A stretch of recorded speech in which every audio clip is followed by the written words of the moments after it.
it's funny is our first project actually was with a large financial institution before we supported public Ethereum at all. And we did a great POC. They were great partners. And what we realized is we were probably 3 years too early to enterprise blockchain.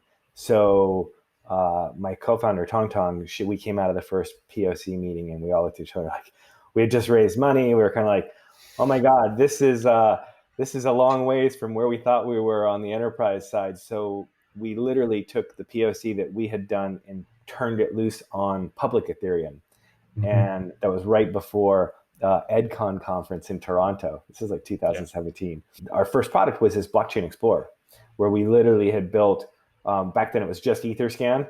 And then we had built this, not trying to be like Etherscan at all. We really wanted to be, again, much more like a Splunk, where you could search for anything or have telemetry and monitoring and alerting for everything that's happening in these smart contracts. So we launched at EdCon on stage with this demo where we instrumented the entire Ethereum blockchain, have built this telemetry into every smart contract, every address, every wallet.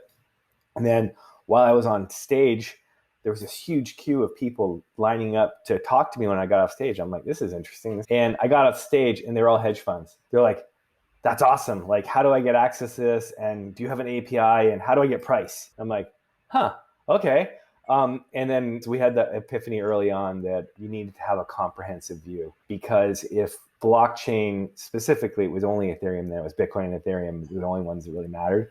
But with Ethereum being this fabric, if you will, for these decentralized applications to run. And the idea early on was these crypto economic mechanisms would incentivize behavior, and that would effectively have network effects, and that would drive adoption. And guess the metric that people cared about was price of those assets. So we Yeah. realized very early on that in order to instrument, you need to have this global view of price, fundamentals, mechanisms, and be able to have that telemetry